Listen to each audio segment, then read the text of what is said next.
നിങ്ങൾ ആരൊക്കെയാ? നീ ആരാടാ? ഞാൻ അണ്ണന്റെ കൂട്ടുകാരനാ. ഓ, ചങ്ങാതിയാണല്ലേ? ആ അതെ.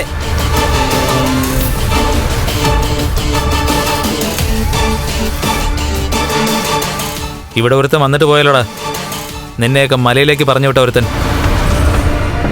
അവനോട് നീ എന്താ പറഞ്ഞേ? സാറേ, വീഴ്ചയിൽ അണ്ണന്റെ ശബ്ദം പോയി സാറേ.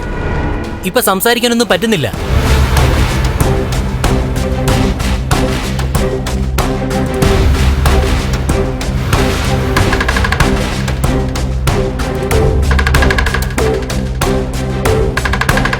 ഇവനെ പോലുള്ളവരൊക്കെ സംസാരിക്കാത്തതാ നല്ലത്.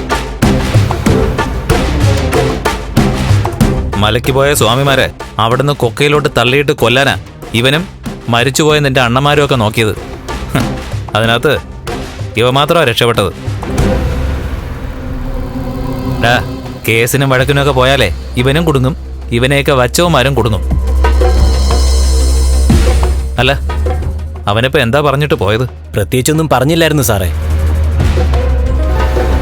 ഇവിടെ വന്ന് കണ്ടിട്ട് പോയതേ ഉള്ളൂ. പിന്നെ ഹോസ്പിറ്റലിൽ എന്ത് ചെലവ് വേണമെങ്കിലും ചെയ്യാമെന്ന് പറഞ്ഞു. ചെയ്യട്ടെ, അവനല്ലേ പണം മുടക്കി ഇവനൊക്കെ വെച്ചത്. പോലീസ് വന്നിട്ട് പോയായിരുന്നോടാ? ആ, ഇടയ്ക്കും മുറയ്ക്കും വന്നിട്ട് പോയി. എന്നിട്ട് എന്താ അവരോടൊക്കെ നീ പറഞ്ഞത്? എനിക്കൊന്നും അറിയത്തില്ല, അതോട് ഞാനൊന്നും പറഞ്ഞില്ല. എന്നാലേ ഞങ്ങൾ വന്ന വിവരവും പറയണ്ട. എന്റെ പേര് മാർക്കോന്നാ. അറിയോ നിനക്കെന്നെ? അറിയാം സാർ, അറിയാം. അറിയത്തില്ലെങ്കിലേ ഇവൻ അറിയാൻ പറ്റും.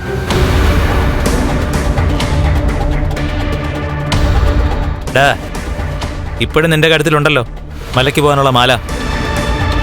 അയ്യപ്പന്മാരുടെ വേഷം ധരിച്ച് എന്തിനടാ കൊല്ലാൻ വേണ്ടി ഒരു സാധുവിന്റെ പിന്നാലെ പോകുന്നത്? ഈ ശിക്ഷ നിനക്ക് അയ്യപ്പസ്വാമി തന്നെ തന്നതാ. അത് മനസ്സിലാക്കിയിട്ട് നന്നായിട്ട് ജീവിക്കാൻ നോക്ക്. ഇവന്റെ ശബ്ദം എപ്പോൾ തിരിച്ചു കിട്ടുമെന്ന് ഡോക്ടർ വല്ലതും പറഞ്ഞോ? അങ്ങനൊന്നും പറഞ്ഞില്ല. ഉടനെയൊന്നും അണ്ണന് സംസാരിക്കാൻ പറ്റത്തില്ലെന്ന് പറഞ്ഞു. അല്ല, ഈ ഹോസ്പിറ്റലിൽ നിന്ന് മാറ്റുന്ന കാര്യം എന്തെങ്കിലും പറഞ്ഞായിരുന്നോ? തൽക്കാലം മാറ്റണ്ടെന്നാ പറഞ്ഞേ. അപ്പോ ഹോസ്പിറ്റൽ ചെലവൊക്കെ ഇപ്പൊ പോയവനാ തരുന്നത് അല്ലേ? ഒന്നും തന്നില്ല സാറേ.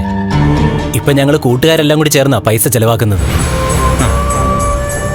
പിന്നെ മലയ്ക്ക് പോയപ്പോ കൊക്കയിൽ വീണതുകൊണ്ട് ദേവസ്വം ബോർഡിന്ന് സഹായമുണ്ട്.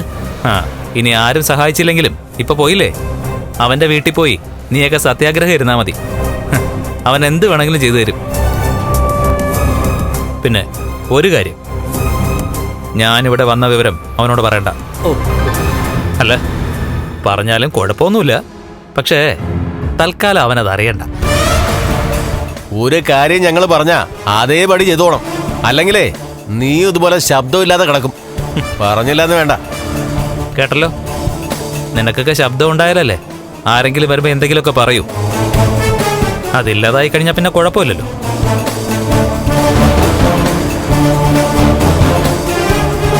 എടാ, നിന്റെ കൂടെയുള്ള 2 എണ്ണം പോയി. അവരുടെ കുടുംബത്തിലുള്ളവര് ഇനി എങ്ങനെ ജീവിക്കൂടാ? നീയൊക്കെ എന്താ കരുതിയത്? നിനക്കൊന്നും മരണമില്ലെന്നോ? എല്ലാവരെയും തേടി ഒരു ദിവസം അതെത്തൂടാ. അതുകൊണ്ട് ഇനിയെങ്കിലും ഇവിടെ നിന്നൊക്കെ പുറത്ത് കടന്നു കഴിഞ്ഞാൽ മാനം മര്യാദയ്ക്കൊക്കെ ജീവിക്കാൻ നോക്ക്. വാടാ.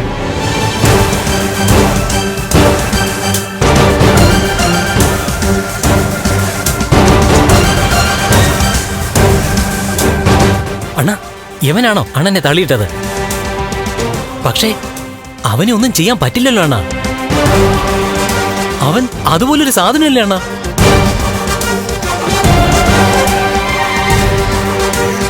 ഒരു കണക്കിന് രക്ഷപ്പെട്ടു. അവന്റെ ശബ്ദം പോയല്ലോ. ആ പറഞ്ഞത് കള്ളമാണോ സത്യമാണോന്ന് അറിയാനാ ഞാൻ റിസപ്ഷനിൽ പോയി ചോദിച്ചത്. ചിലപ്പോൾ ശബ്ദം ഉണ്ടായിട്ടും ഇല്ലാന്ന് അഭിനയിക്കാൻ പറഞ്ഞു കാണും. നേരത്തെ ഇവിടെ നിന്ന് പോയ ആണത്തോ ഇല്ലാത്ത ഒരുത്തൻ.